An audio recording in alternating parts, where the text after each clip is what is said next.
Uno está ante las cosas y las mira, y las cosas están en la mirada según ya se miraron. Uno pinta y contempla la propia pincelada. Uno mira la imagen aprendida de las cosas, las lleva incorporadas a sí mismo y así las determina y dice que son buenas o son malas. Uno mira las cosas e imagina que ve, y su visión imaginaria imagina que está ante la rutina y no ante su mirada rutinaria. Uno mira y no ve, en definitiva, que uno mira la copia ya copiada de una copia anterior, establecida por miles de millones de miradas. Pero uno, alguna vez, dobla una esquina. Algo no visto aún, pero que estaba siempre ahí, lo sorprende. Y cuando mira, se topa con la vida, cara a cara.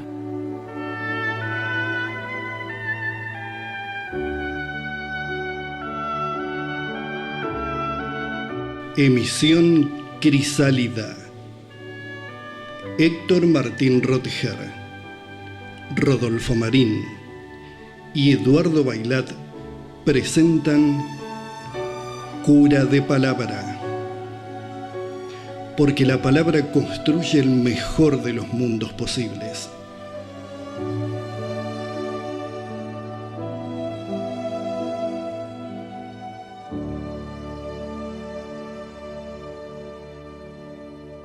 Emisión Crisálida realiza hoy un nuevo encuentro. Y en ese encuentro convocamos a todas las personas que están en condiciones de dialogar sobre cuestiones de tremenda importancia, aunque a veces pasen desapercibidas en el orden de los sucesos cotidianos. Este es un programa para reflexionar, para pensar, para extender respetuosamente el punto de vista.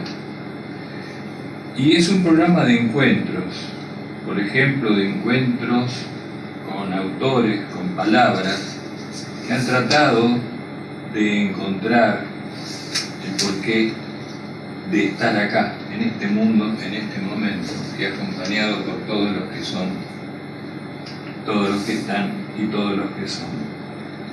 Voy a comenzar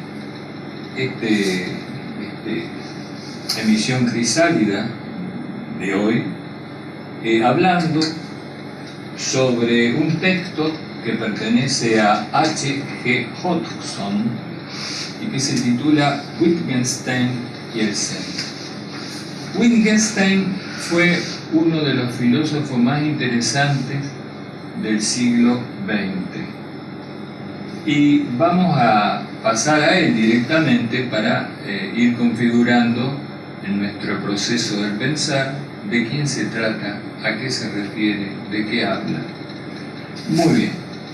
Dice, ninguna cosa sea donde falta la palabra. En nuestro programa decimos que tratamos de la cura de palabra, y acá Wittgenstein dice, ninguna cosa sea donde falta la palabra.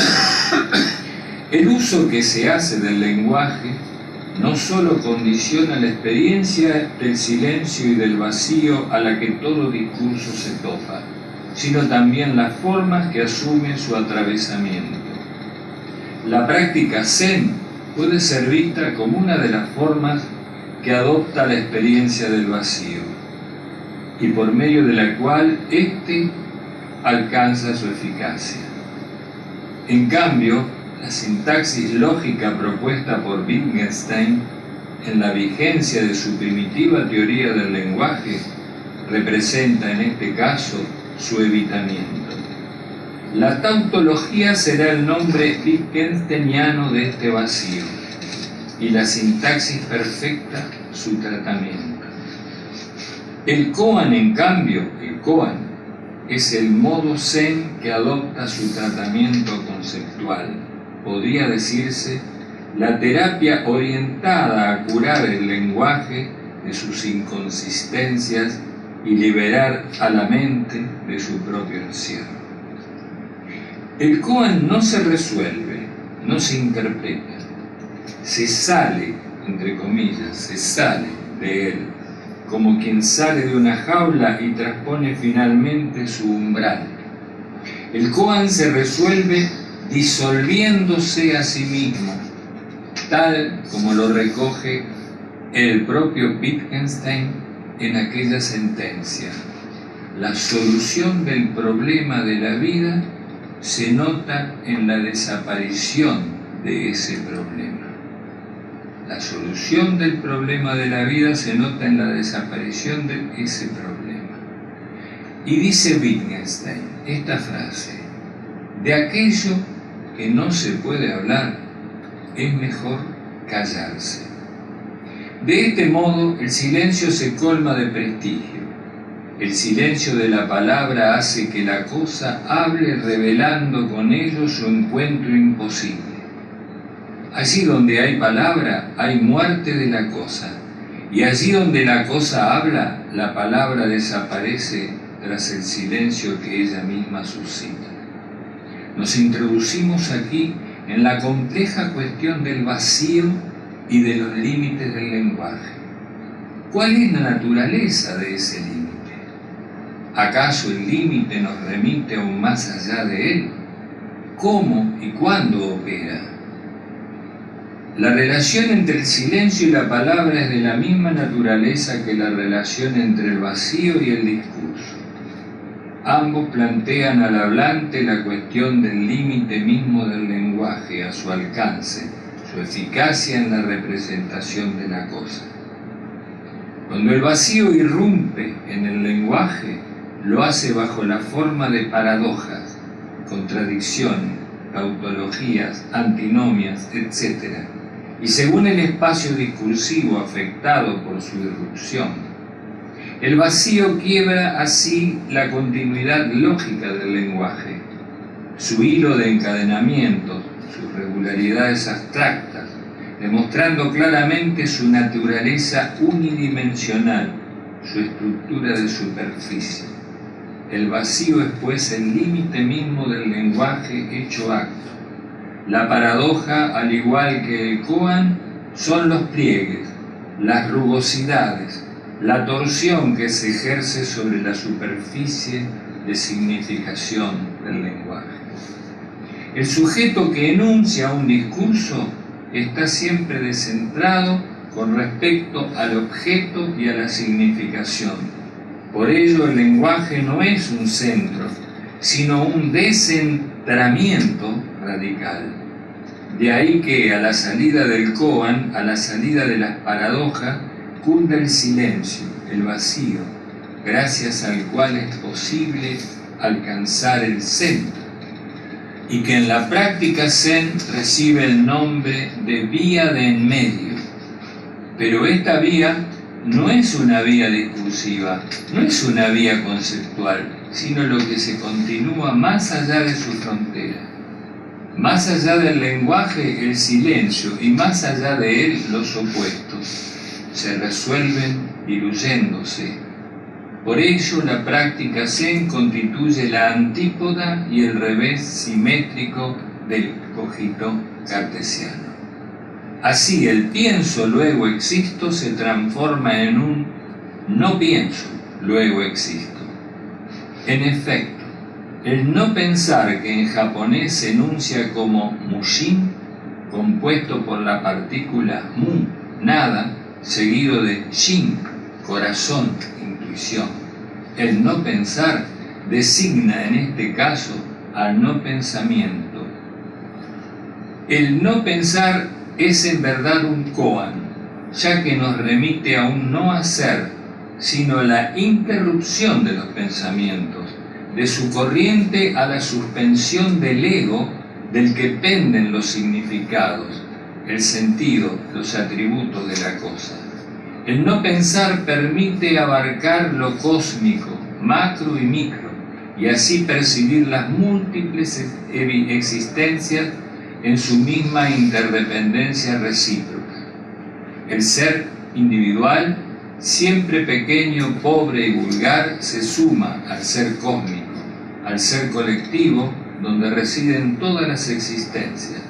Según la práctica Zen, cuando se alcanza este estadio, se tiene el Satori y con él la comprensión suprema. Ahora bien, ¿qué es el vacío? ¿Qué representa la experiencia del vacío? Para el pensamiento occidental, el vacío, la nada, se constituye como la negación de la existencia. Para la práctica Zen, en cambio, el vacío es el espacio donde la existencia transcurre y por lo mismo le es inherente. Leibniz se preguntaba, Leibniz fue un gran matemático, no tengo entendido, se preguntaba ¿por qué es en general el ente y no más bien la nada? Y se responde decretando que ha sido Dios quien ha decidido que Él sea ente y no la nada, pues ha elegido entre los infinitos universos posibles aquel que ha resultado ser el mejor de todos los universos que pudieran presentarse. En la pregunta que Leibniz se formula convergen y se expresan siglos de oscurantismo y se le anudan cientos de laberintos mentales y doctrinarios donde la nada es opuesta aquí al ente, es decir, lo que aparece en el mundo fenoménico sin advertir que la nada es el espacio donde estos caben. En todo caso, es el ente el que hace patente a la nada, al vacío lo muestra y con ello queda expuesta la íntima relación que vincula a ambos. Y acá continúa con voy a leer un trozo que habla sobre el ego, el famoso ego del que siempre hablamos, y la práctica del ser.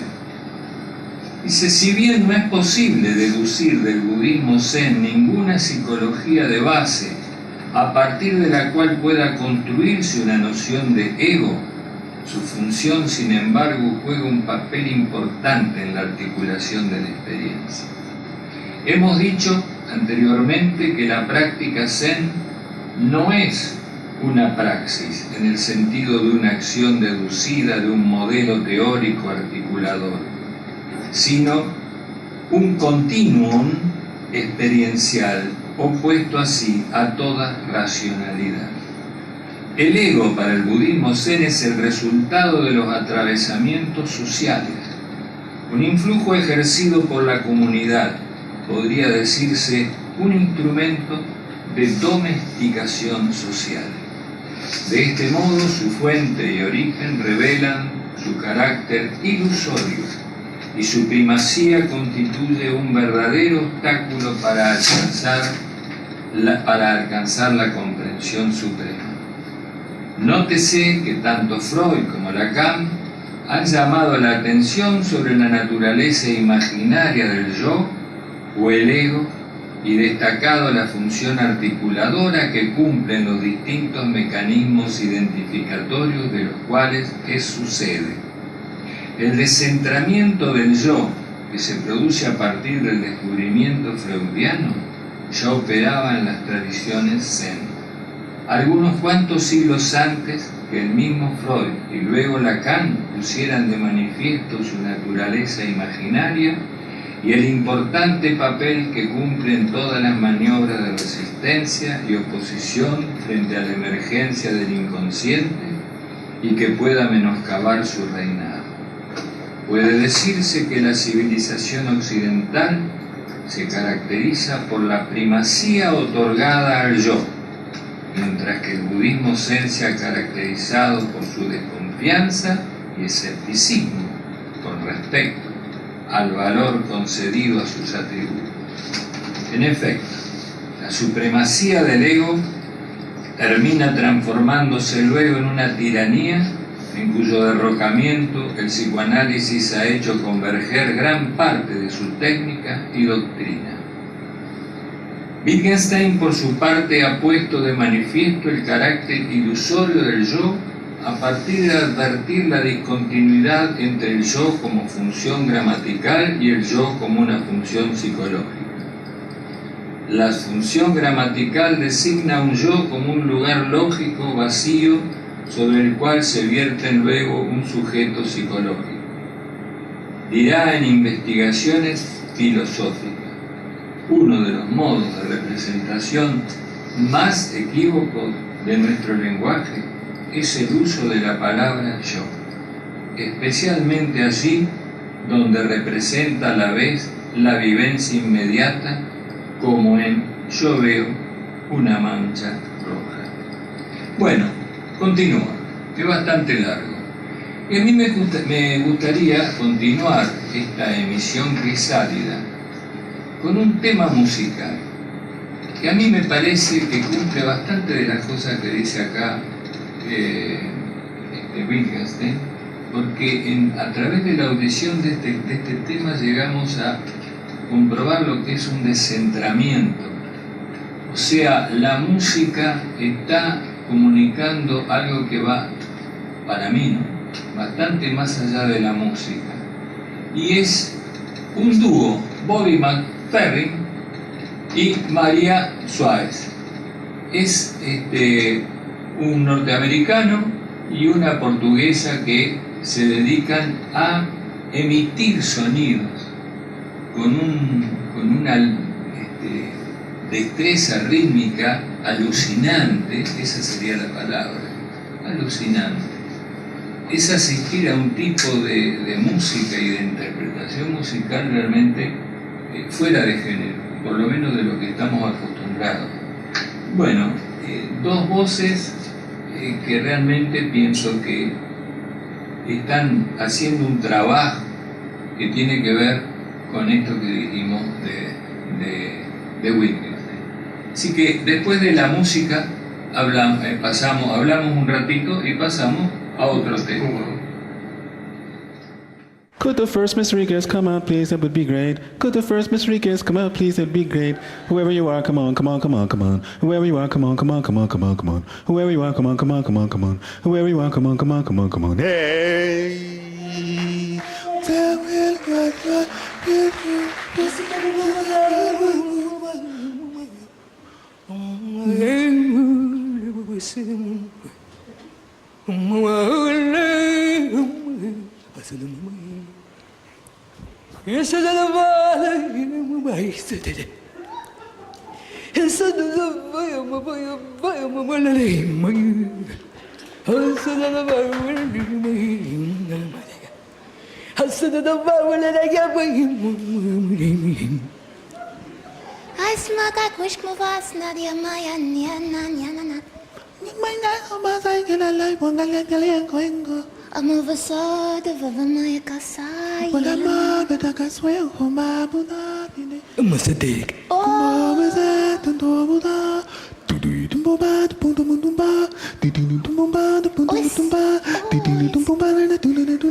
Bueno, muy bien. Me parece que en este momento es oportuno poner una palabra de distancia y que hablemos brevemente, ¿no?, sobre lo de Wittgenstein y también sobre la música, sobre lo que acabamos de escuchar. Así que bueno, quedamos con los micrófonos al aire para que... Bueno, no se apuren. No te apures. No, estaba esperando que vos digas algo. Bueno, te agradezco. Te dejé el vacío. Pero es imposible no comenzar haciendo alguna alusión a la interpretación vocal. Es sorprendente por la singularidad que tiene. Es algo, alguien dijo, es raro. Sí, es raro. Y me parece que va por el ensayo vocal. Por momentos no está falto de que siempre veo en estas cosas que vos traes tan raras, ¿no? Que no están exentas por momentos de algo que siempre aparece, por más raro y por más ensayístico que sea, no está en todo el ritmo. ¿No qué? No, el ritmo por ahí aparece. El ritmo. Sí. Y otra cosa que me trato de imaginar es una cosa, es escucharlo. ¿Y qué distinto sería poder escucharlo y ver estas dos personas trabajando con la boca para emitir esos sonidos que vos dijiste, por ahí son fonemas, ¿no? Por ahí son sonidos culturales, ¿no? Realmente sorprendente, sorprendente. Por supuesto, creo que por estar dentro de lo ensayístico, esto es no es de consumo masivo, obviamente. ¿No? Aquellos que les gusta la música y que les gusta a veces escuchar cosas distintas, ¿no? Sobre todo atendiendo a, que eso lo vamos a compartir, para mí es más importante, los instrumentos y la voz humana. Sí, por supuesto. Pero eso que decís vos, Eduardo, hay que dejarse sorprender. Sí, sí, sí. Porque de eso se trata, esa habilitación del vacío que se habla. Dejarse sorprender. A mí me resulta asombroso y me remito, por ejemplo, a un macho y una hembra allá en el fondo de los tiempos en un cortejo. Estas vocalizaciones. Por momentos, Sí, Mirá vos qué bárbaro, yo. Se me suena un cortejo tan extraordinario. Sí, sí. Como, y llevado allá a eso donde todavía los modos de las matrices culturales estaban dadas por expresiones puras del cachorro humano, para decirlo de alguna manera. A mí me remite a eso, dejarse sorprender. Acá hay una voz en off que nos va a decir algo. A ver qué dice. A mí también me sorprendió mucho esta pieza que nuevamente el maestro Rosser no deja de sorprendernos, ¿no? Con su inagotable caudal de conocimiento musical. Pero más allá de la expresión en sí, lo que más me impacta es esto de tener la voz humana como un instrumento musical. Claro, sí. Lo demás es maravilloso, vuelvan las palabras. Sí, Claro. sin duda. Hay una cosa que quiero decirla, usar un verbo, buscar. Es como dos personas que se buscan. Seguro. Y como que... Y por ahí se encuentran y por ahí no. Sí, por ahí se encuentran y por ahí no. Y donde se encuentran los dos, que es asombroso, es en el registro agudo, porque hacen como un viaje al interior del sonido. Y hay un momento, que si ustedes lo escuchan bien, hace va subiendo, va haciendo, hasta que llega a un extremo agudo. Bobby McFerrin es capaz de cantar en un sonido, en un registro bien grave, y el siguiente sonido en el registro agudo. Es una práctica que existe en muchos lugares en África y en varios lugares del mundo, pero hecho con una maestría singular. Y la otra criatura en el sentido de criatura humana, ¿no?, que está cantando ahí, es una mujer que nació en el año 1956 y que también se dedicó a este tipo de música, que es fronteriza con el jazz, fronteriza con un montón de juegos musicales. Por eso pensé que sería conveniente volverlo a escuchar antes de irnos, porque muchas veces la música hay que escucharla más de una vez. Y hay una parte Sí, también, en de ese acuerdo. sentido, de esas voces que se van acoplando, parece un momento que hay una multitud de voces. Ah, claro. Y ellos se abstraen Sí. en un instante y otra vez vuelven a hacer Sí.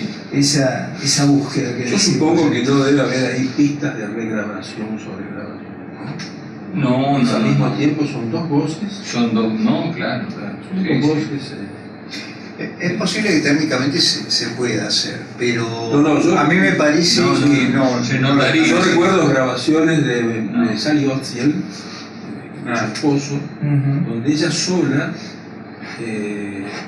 hace una grabación y se graba sobre sí misma. Es hermoso. Sí, se usa mucho es eso. una técnica Sí, hay esa usada técnica. cuando tenés una voz con Claro. una posibilidad amplia, digamos, ¿no? Sí, Se puede hacer y queda muy bien. Bueno, no es este caso. Eso porque no quieren Eso pagar. que vos decís, volver a escucharla es importante, es como una relectura. Y sí, claro, la música se va, no sé cómo decirlo, instalando en la memoria y a vos te termina resultando familiar y vas esperando. Sobre todo esta música, la relectura de esta música. Sí. Porque lo primero que aparece cuando escuchamos esta música nos suena raro. Claro. Entonces, yo creo que hasta es Claro, necesario. hay que volverla a Hay que escuchar. volver a Sí, escuchar. sí, claro. Exactamente, es necesario. Sí, se impone como una necesidad, porque no te quedás como un pasar continuo. Y si bien es la música un pasar continuo, es un pasar continuo significativo, ¿no? Una vez alguien dijo que no era lo mismo estar esperando 15 minutos en un lugar que estar 15 minutos, pongamos, escuchando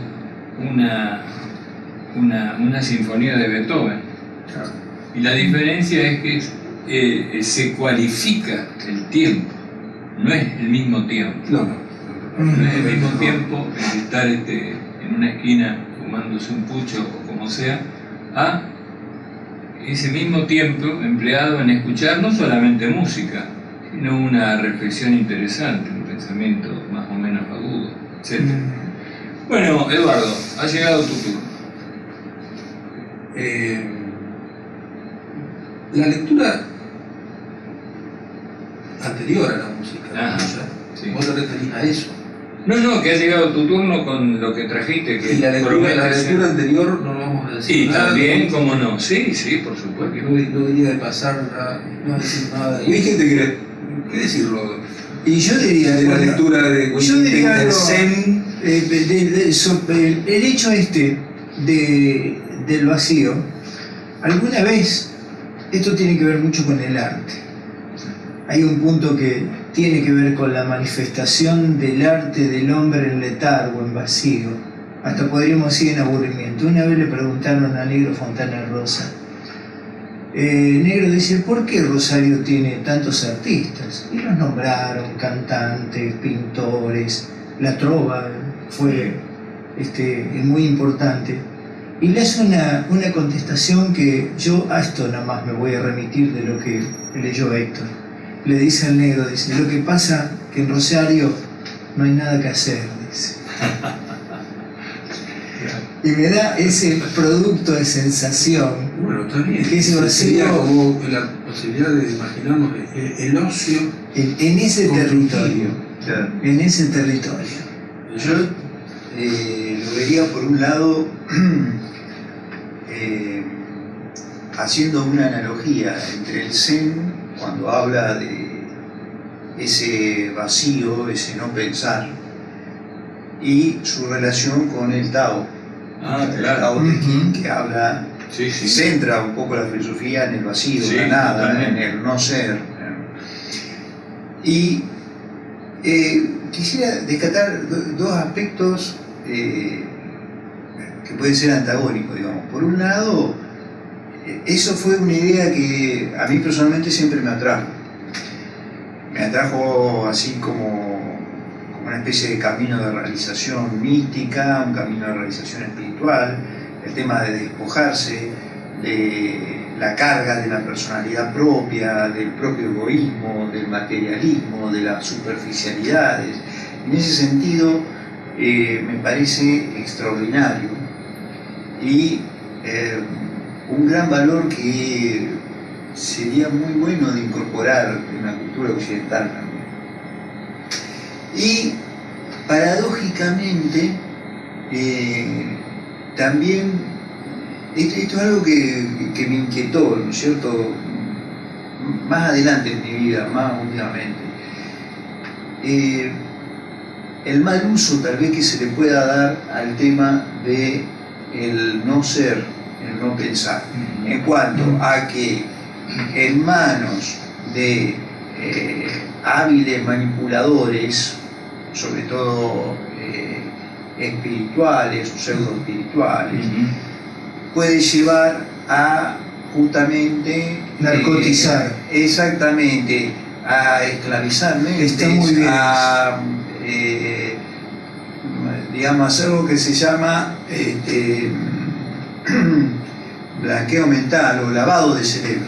Claro. Esa era la palabra. Y no pensés que yo pienso por vos. Exactamente. Y después la variable, vos en ese vacío podés después incorporar las variables que vos quieras. Por lo tanto, me parece muy útil teniendo un cierto equilibrio mental y una cierta dosis de anticuerpos frente a lo que puede ser la manipulación por parte de gente sin escrúpulos, Claro. que de hecho las hay y de hecho lo hacen. De todas formas, a mí me parece que la práctica del Zen, que es muy, muy típica del budismo Zen en Japón, ¿no? Sí, sí. Que es la práctica de llegar a un estado, Ujú. ¿no? De disolución del yo a través del no pensar. Sí, Ahora, esa intención de llegar a ese estado es un momento, es un lapsus. No es que esa persona va a vivir en ese estado. En otros momentos esa persona que lo practica va a tener la actividad del pensamiento como cualquier otra. Lo que pasa que va a tener como islas donde la mente, realmente la intención es aquietar la mente. Claro, si vos tenés el océano, adentro del Habla, océano viste, están las islas. claro, viste que habla de aquietar la mente para llegar a otro nivel de comprensión. Claro.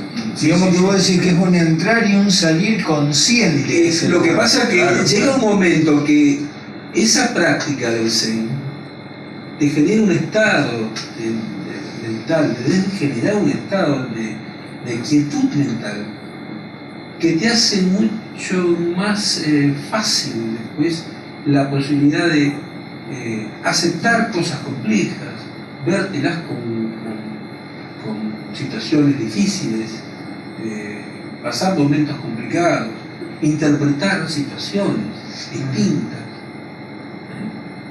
Porque se trata de quitar la mente y sacar toda la posibilidad de que la mente esa sea tan reactiva como a veces es, ¿no? La lectura esa, ¿sabes qué? Tiene para mí una connotación de vincular con el silencio primordial de Santiago Costa, ¿no? Claro, sí, sí, sí, la fuente. Por un lado, Claro. y por otro lado también con el ser y el tiempo de Heidegger. Claro. También, Sí, sí, sí. Ser y en ese tiempo. momento donde habla de el silencio, donde, porque Wittgenstein dice donde lo que no se puede expresar con palabras. Claro, hay que dejar callar. callarse. Esa no posibilidad de expresar con palabras, Claro. la nombra Heidegger en el momento de la pregunta ¿por qué los entes y no la nada? Ahí está. Y según dice acá, esa frase pertenece a Leibniz. La rescata Heidegger. Sí. ¿Por qué los entes y no la nada? Bueno, Heidegger, el fundamento del ser, dice, en ese fundamento ese ser se abisma y ahí desaparecen las palabras, Claro, porque claro. no tiene explicación, No tiene explicación. no lo podemos abarcar. No, esta es la parte que se llama de Wittgenstein la mística. Ahí es donde no tiene solución. No hay posibilidad de... Bueno, lo vamos a continuar en la próxima emisión Crisálida. Y ahora vamos a pasar a un texto que trajo... Cambiamos radicalmente de Cambiamos tema. radicalmente, pero a veces son buenos los Porque, cambios. claro, pero estos No temas, necesitamos. ¿cómo te puedo explicar? Es como que estamos en un estadio volando y que nos cortan algunas plumas y bajamos un poco, ¿no? Sí, mientras no pegues como Ícaro la No, pluma no, sobre no. la acera. No. Mira, esto que traje es interesante, la verdad que no sabía que, pero bueno, decidimos en último momento traer este artículo que apareció este domingo en la sección de ideas de La Nación y está muy bien hecho, un libro sugerido nada más ni nada menos que por Facundo Manes, ¿sí? No necesita presentación Manes, ¿no? Es el neurobiólogo nuestro, argentino, doctorado en Cambridge, con honores, investigador de neurobiología. Entonces, el artículo tiene que ver con las revoluciones tecnológicas y lo titula de esta forma: ¿pueden las máquinas llegar a ser más sabias que los humanos? Y dice como subtítulo, ¿no? El incomparable desarrollo de la inteligencia artificial ha despertado el temor de que en un futuro las computadoras escapen al control del hombre. Sin embargo, se interpone el misterio de la conciencia. Dice Manes, si buscamos en internet vuelos para viajar a alguna ciudad del mundo, enseguida comienzan a aparecer hoteles. Nosotros no lo pedimos, pero la computadora comienza a tirarte la posibilidad de alojamiento, ¿no? Quiere decir que hay un algoritmo ahí que te interpretó que vos querés viajar y directamente, antes que vos lo pidas, te está tirando todas las opciones de alojamiento que vos tenés, ¿no? Eso pasa lo mismo con los teléfonos inteligentes, que entienden cuando preguntamos acerca del clima o alguna dirección. También ocurre con Facebook, ocurre con Netflix, que ellos parecen adivinar cuáles son nuestros gustos. Entonces Netflix te dice, si viste tal película, entonces te tira la siguiente, ¿no? Son algoritmos muy poderosos que tratan de conocernos. ¿Cuál es nuestra tendencia? ¿Cuáles son nuestros gustos? Se va conformando con esto, todos estos son ejemplos muy cotidianos de cómo la inteligencia artificial está cada vez más presente en nuestras vidas. ¿Cómo lo hace? Recolectando información, bueno, sobre nuestras preferencias, analizando datos de nuestros comportamientos y actuando en consecuencia. No es un tema reciente. Hoy comentábamos, cuando estábamos en uno de los intermedios, la célebre computadora Deep Blue, ¿no? Venció al campeón mundial de ajedrez Garry Kasparov en el 2011. Ya ahí comienza a aparecer la inteligencia artificial. El sistema informático Watson ganó el concurso de preguntas y respuestas Jeopardy. Sin embargo, la nueva ola de la inteligencia artificial tiene como particularidad el desarrollo de lo que se llama aprendizaje no supervisado. ¿Qué es esto? El aprendizaje no supervisado.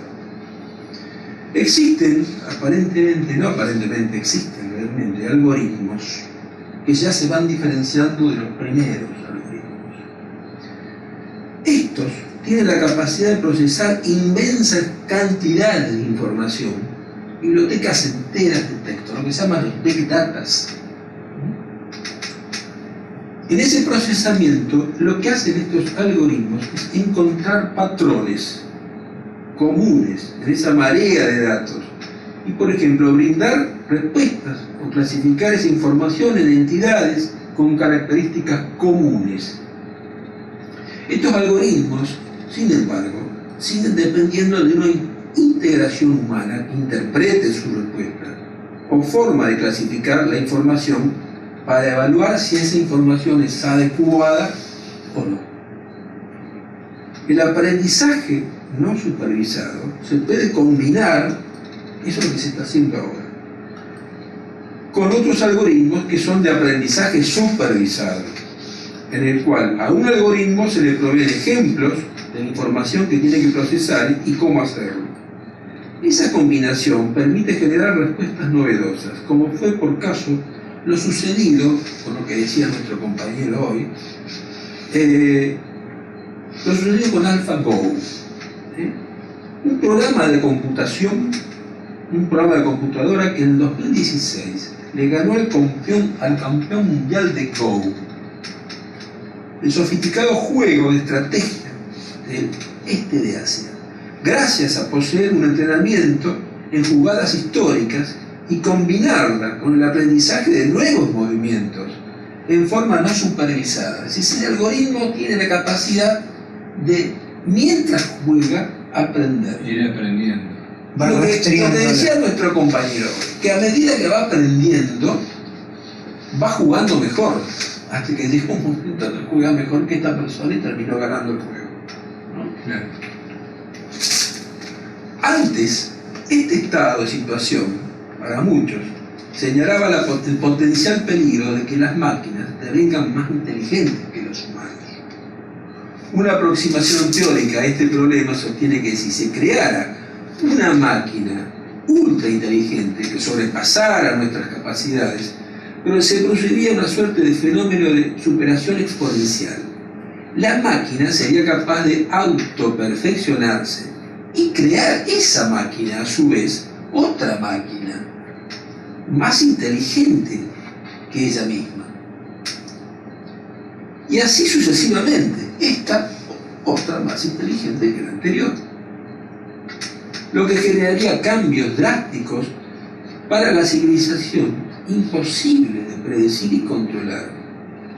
Este fenómeno es conocido hoy como singularidad tecnológica. Dado que la velocidad de procesamiento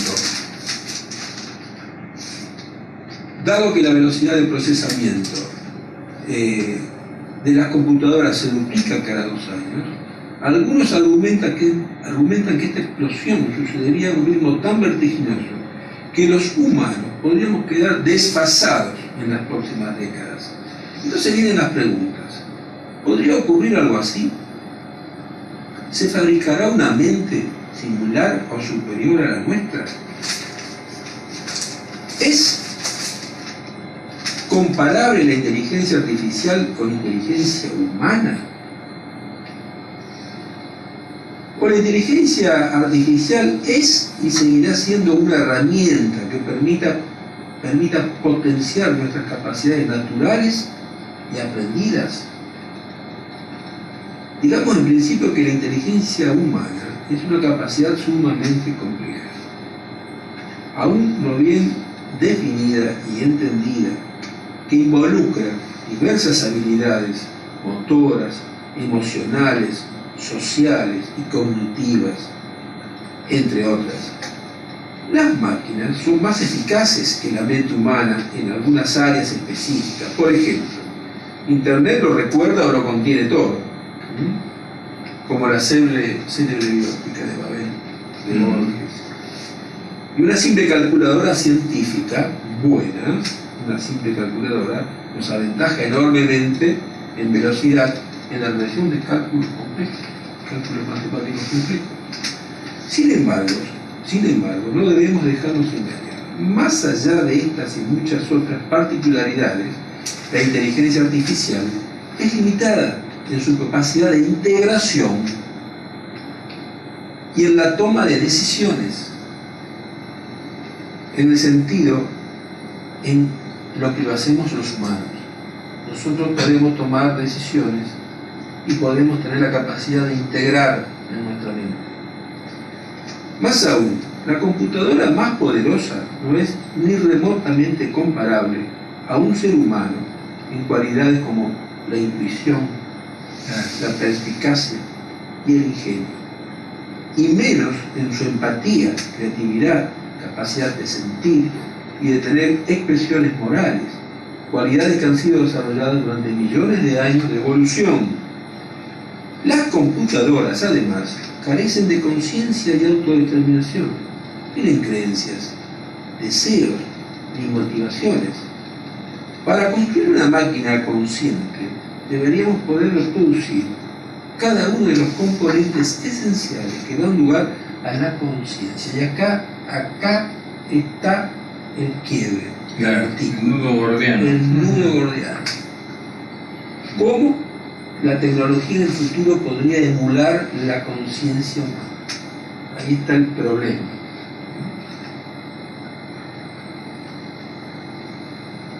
Y esto no es posible, ya que de hecho no sabemos explicar cómo el cerebro da lugar a la conciencia. Uno de los grandes problemas de la neurobiología hoy es que no se puede definir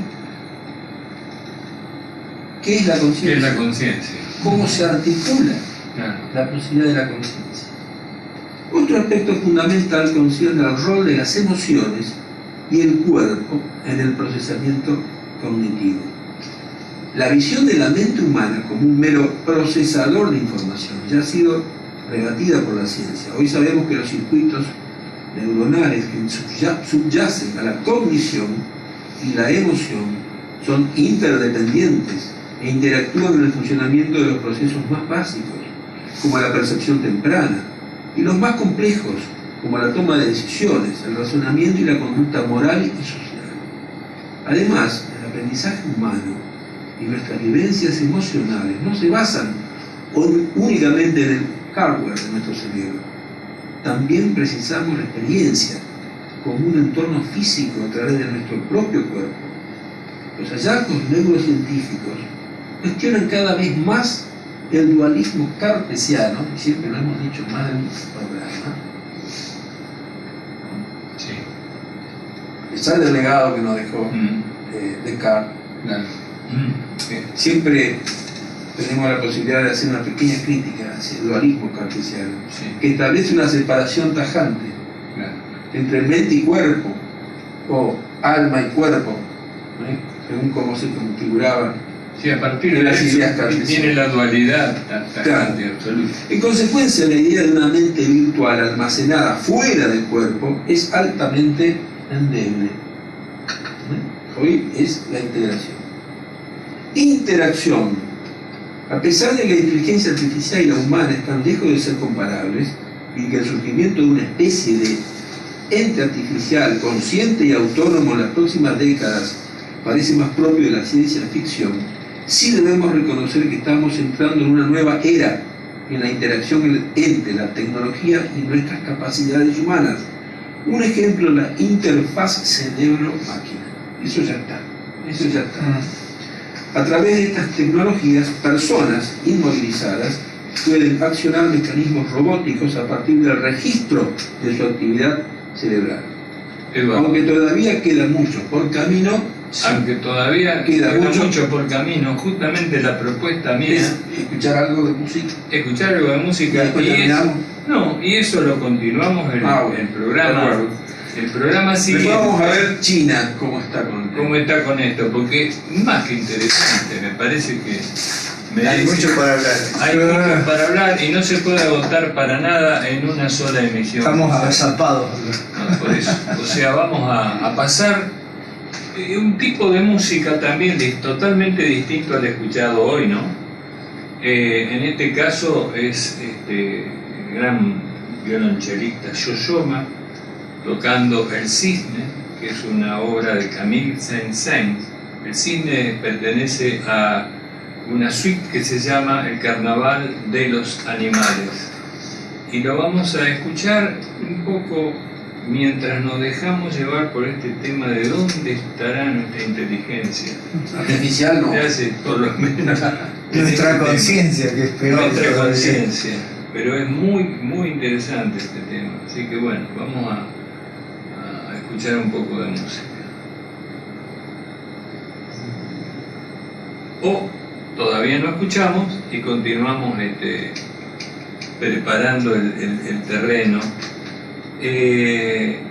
La música, ¿te acordás cuando charlábamos de Bela Bartók? Sí. Que él hizo una experiencia en todas Sí. la zona oriental, de las Balcanes, todo, Sí. que iba buscando grabaciones, llevaba un fonógrafo Sí. y muchas veces las tribus le decían, no, espere que hagamos el canto cuando corresponda. Esto es igual, espere que salga la música ¿Qué es lo que pasa? cuando corresponda. No mucho más que eso, porque vos fíjate que es extraordinario decir, estas músicas tribales que nosotros tenemos no están hechas por un consumo, tienen una razón de ser. Y eso era maravilloso, lo de Bela Bartók. Claro. Sí. No están hechas para el consumo. Exactamente, no están hechas para que la escuchen en el momento que quieran, sino en un momento especial. Tenía que ser en un momento determinado una danza. Si no se realizaba de esa manera, se creaba un conflicto entre los seres de la sabiduría, por así decirlo, ancestral, y lo que se iba a proponer para escuchar en ese momento. Bueno, acá lo tenemos entonces al Yo-Yo Ma y vamos con El Cisne de Camille Saint-Saëns.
Bueno, vamos a continuar porque resulta que en esta ocasión de la emisión Crisálida nos ha venido a visitar un amigo de unos cuantos años, ¿no?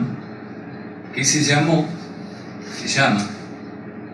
José Ingenieros. José Ingeniero le enseñó a pensar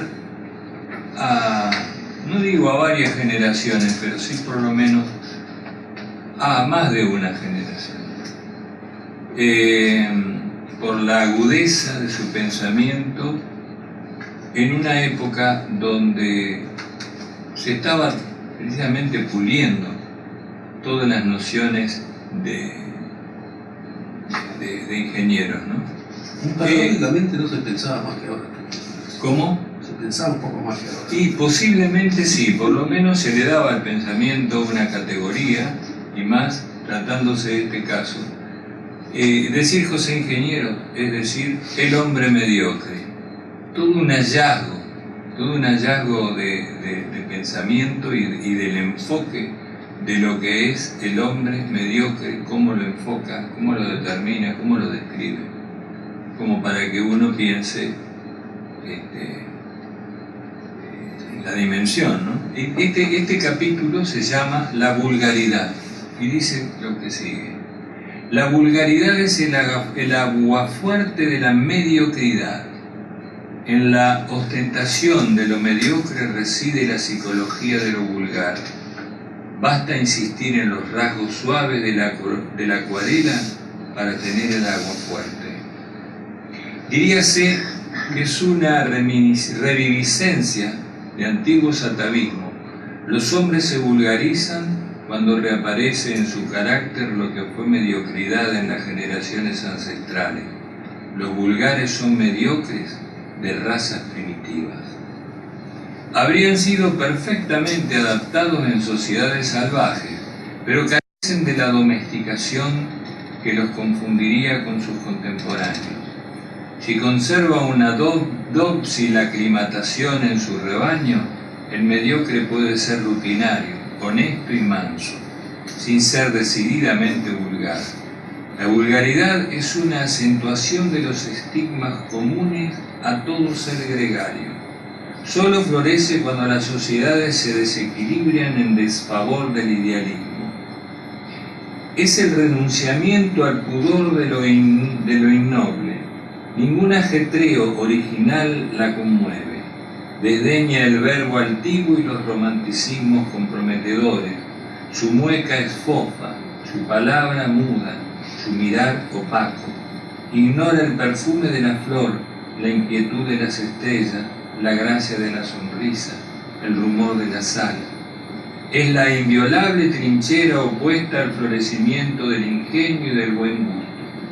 Es el altar donde oficia Panurgo y cifra su ensueño Bertoldo en servirle de monaguillo. La vulgaridad es el blasón nobiliario de los hombres ensorbecidos de su mediocridad. La cuestionan como al tesoro del avaro. Ponen su mayor jactancia en exhibirla, sin sospechar que eso afrenta. Estalla inoportuna en la palabra o en el gesto. Rompe en un solo segundo el encanto preparado en muchas horas. Aplasta bajo su zarpa toda eclusión luminosa del espíritu. Incolora, sorda, ciega, insensible nos rodea y nos acecha. Deleítase en lo grotesco, vive en lo turbio, se agita en las tinieblas. Es a la mente lo que son al cuerpo los defectos físicos, la cojera o el estrabismo.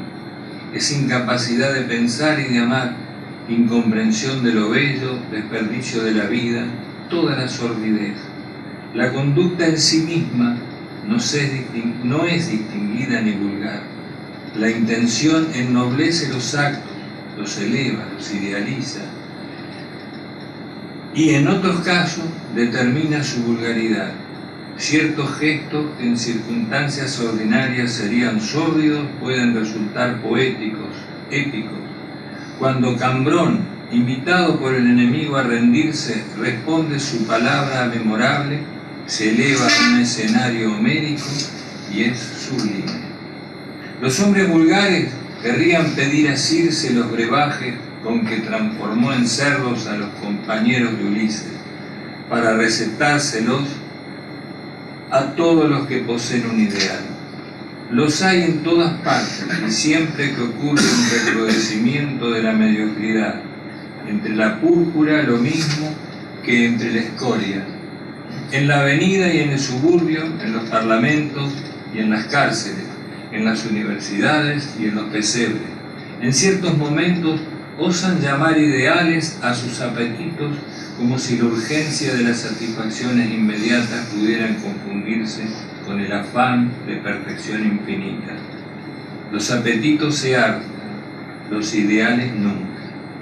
Repudian las cosas líricas porque obligan a pensamientos muy altos y a gestos demasiado dignos. Son incapaces de estoicismo. Su frugalidad es un cálculo para gozar más tiempo de los placeres. Reservando mayor perspectiva, da goces para la vejez impotente. Su generosidad es siempre dinero dado a usura. Su amistad es una complacencia servil o una adulación provechosa. Cuando creen practicar alguna virtud, degradan la honestidad misma, afeándola con algo de miserable o bajo que la macula. Admiran el utilitarismo egoísta, inmediato, menudo, al contado. Puestos a elegir, nunca seguirán el camino que les indique su propia inclinación, sino que les marcaría el cálculo de sus iguales. Ignoran que toda grandeza de espíritu exige la complicidad del corazón. Los ideales irradian siempre con un gran calor. Sus prejuicios, en cambio, son fríos porque son ajenos. Un pensamiento no fecundado por la pasión es como los soles de invierno, alumbran, pero bajo sus rayos se puede morir helado. La bajeza del propósito rebaja el mérito de todo esfuerzo y aniquila las cosas elevadas. Excluyendo el ideal, queda suprimida la posibilidad de lo sublime. La vulgaridad es un cierzo que hiela todo germen de poesía capaz de embellecer la vida. El hombre sin ideales hace del arte un oficio de la ciencia, el hombre sin ideales hace del arte un oficio, de la ciencia un comercio, de la filosofía un instrumento, de la virtud una empresa, de la caridad una fiesta, del placer un sensualismo. La vulgaridad transforma el amor de la vida en pusilanimidad, la prudencia en cobardía, el orgullo en vanidad, el respeto en servilismo, lleva a la ostentación, a la avaricia, a la falsedad, a la avidez, a la simulación. Detrás del hombre mediocre asoma el antepasado salvaje que conspira en su interior acosado por el hambre de atávicos instintos y sin otra aspiración que el hartazgo. En esas crisis, mientras la mediocridad tórnase atrevida y militante, los idealistas viven desorbitados, esperando otro clima. Enseñan a purificar la conducta en el filtro de un ideal.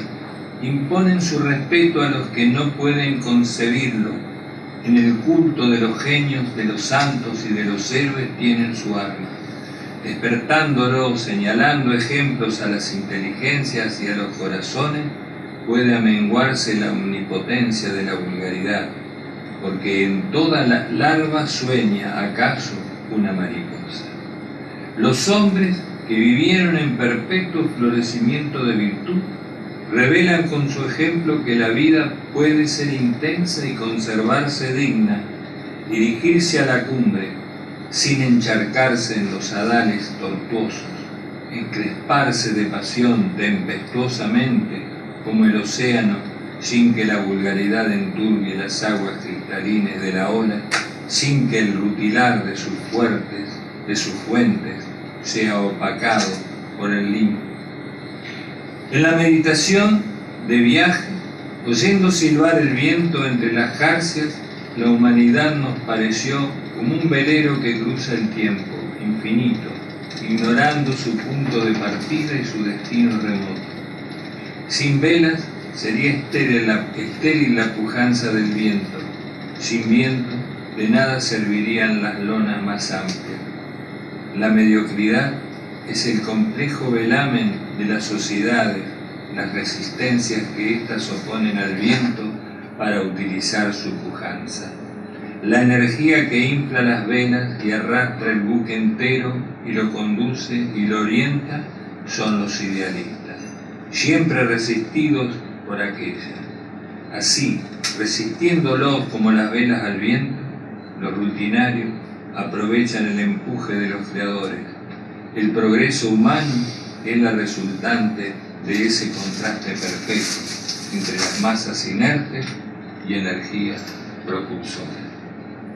Bueno, acá terminó este capítulo, que se titula La vulgaridad. La vulgaridad. Un detalle frente, primero, la magnífica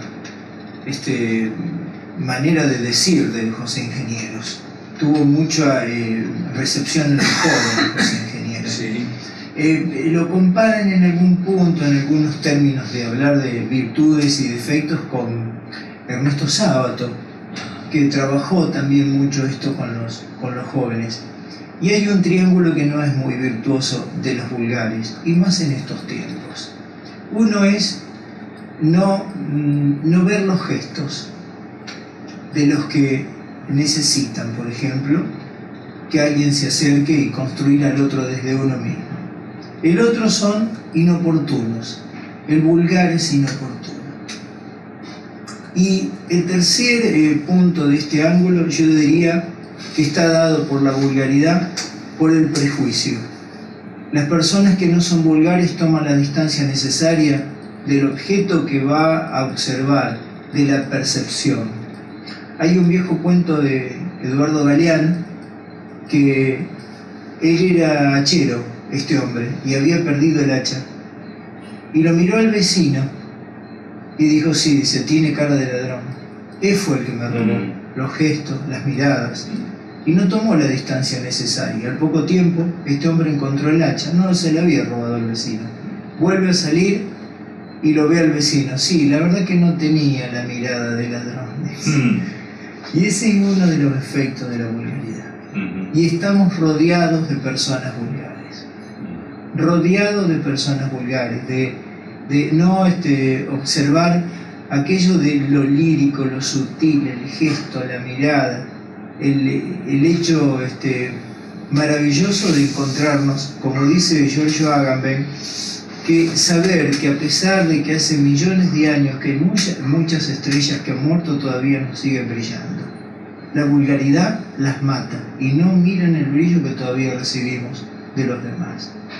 José Ingenieros en este libro, El hombre mediocre, hace realmente un extraordinario ensayo, magnífica referencia a que nos despertemos. Ahora, hay una cosa interesante, no me parece, a riesgo. La vulgaridad no es patrimonio solamente. A veces se puede confundir con una persona no muy letrada, pero no tiene, me parece, nada. No, en absoluto. Inclusive lo dice. Es una, claro. No, en absoluto. Es una actitud, un modo de ver. Es una actitud de la gestualidad humana y de comprender y percibir esos gestos. Una persona puede ser que no, culta, claro, y vulgar. y ser vulgar. Sí, vulgar. No, sé, claro, no es digamos, el remedio no es la información, sobre todo. En absoluto. Decía recién que no, el tipo de actitud, el tipo de persona, ¿no?, que menciona Ingenieros, en ese estilo casi aforístico que tiene, ¿no? De la persona que no es capaz de ver los gestos, porque tampoco los emite, tampoco nace. Está bueno eso. La persona que cae en la vulgaridad es porque es una cosa que la tiene, digamos, en sus bases. Y nosotros podríamos teorizar, bueno, dónde nace en la persona este aspecto. ¿Dónde podría tener en la génesis la vulgaridad? ¿Por qué encontramos, como vos decís recién, personas que pueden parecen cultas o que tienen Sí. una formación y que sin embargo en un determinado momento caen. Y a mí me parece, La que tiene, vulgaridad. me parece que tiene que tener mucho que ver con el tema de la alteridad, Ujú, o sea, con el descubrimiento del otro. ujú. El descubrimiento del otro es un proceso incesante en la vida, y ahí cuando habla del ego, el ego en su expresión me Porque parece lo decía, el más descubrimiento es la captación del otro, del otro, la evidencia, como el otro distinto. claro, el percatarse Percatarse, la captación del otro distinto. del otro. Sí, estoy buscando palabras, sería el percatar, porque si no me percato, Bueno, de eso que hay tiene otro. conexión con lo que decía Rodó, que una de las características que él mencionó es la falta de oportunidad, Claro, la falta del el inoportuno es el que no tiene tacto. claro, sí, ¿No? pero eso sí, eso sí es vulgar, ¿no? Pero sí, no tiene tacto. ¿Y por qué no tiene tacto? Precisamente porque siempre el otro es un límite. Uno, ¿por qué de alguna manera se puede cultivar? Se puede cultivar si tiene un límite. ¿En dónde está ese límite? En el otro.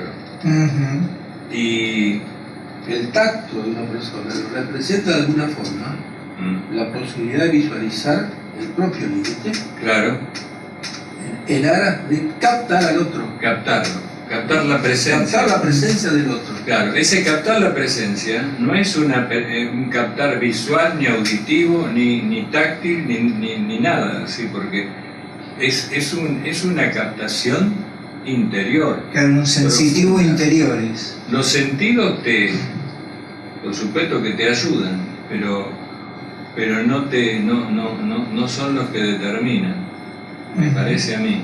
Y aparte el grotesco, vos fíjate que cuántas veces, y llevándolo al plano del humor, cuántas veces se vuelve vulgar cierto humor, Claro. prosaico, Ah, sí, bueno. con mucha bajeza. Eso es lo que exactamente, Ujú. como decís vos, con mucha bajeza. El verdadero humor se toma el pelo a sí mismo, ¿no? Ujú. Al principio. Como condición. Bueno, yo conozco mucha gente discapacitada que su primer materia prima de humor es ellos mismos. Claro.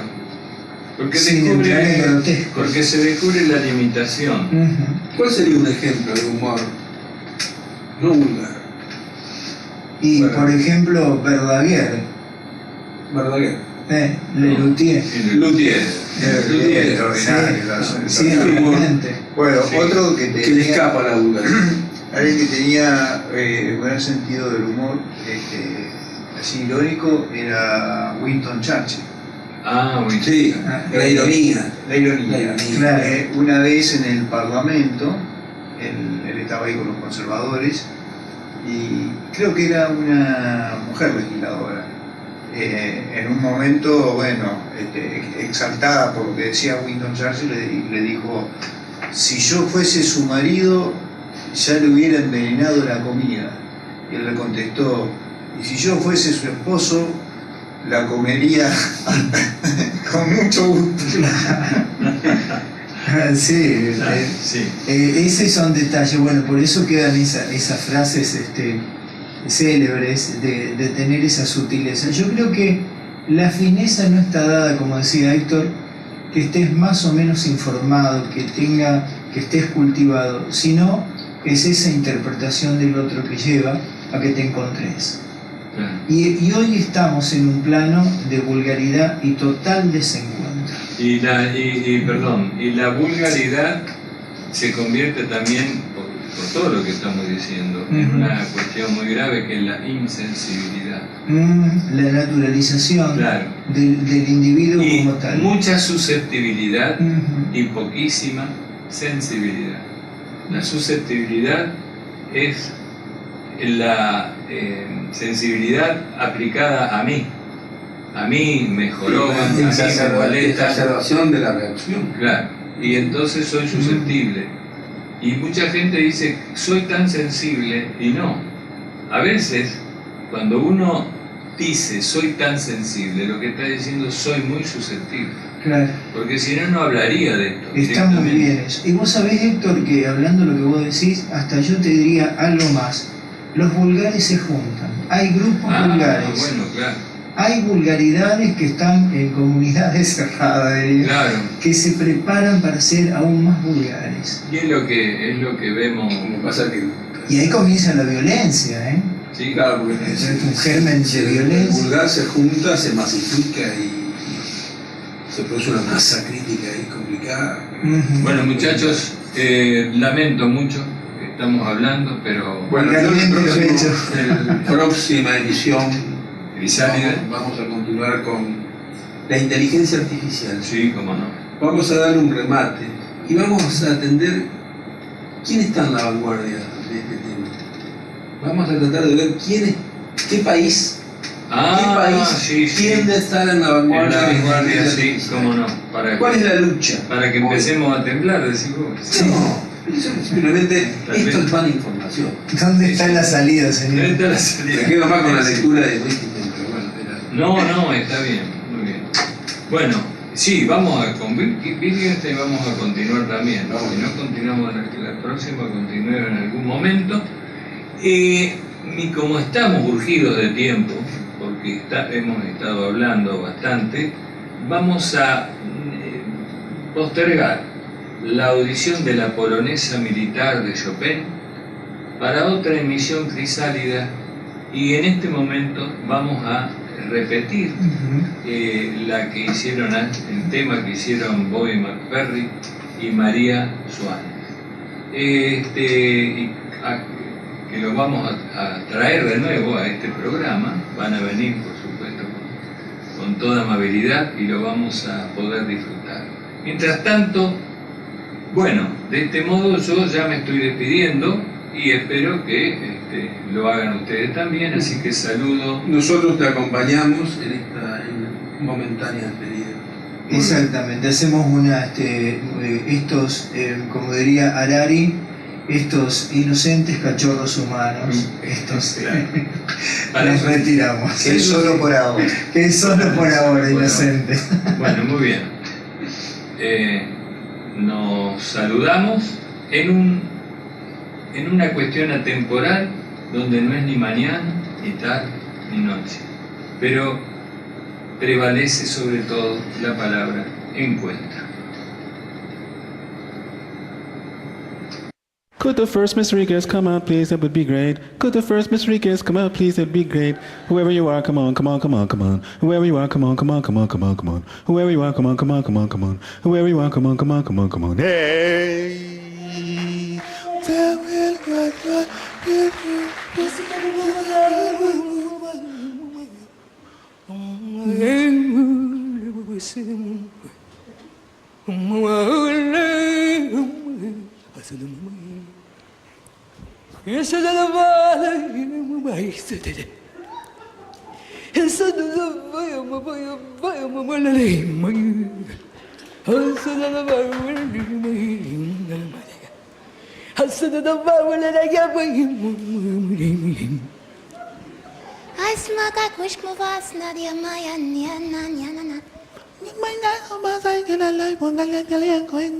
I'm over side of my kasai.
Push Você,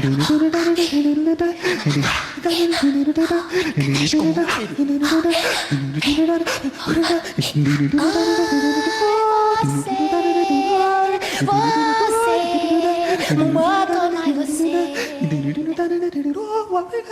Oh, você,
uno alguna vez dobla una esquina.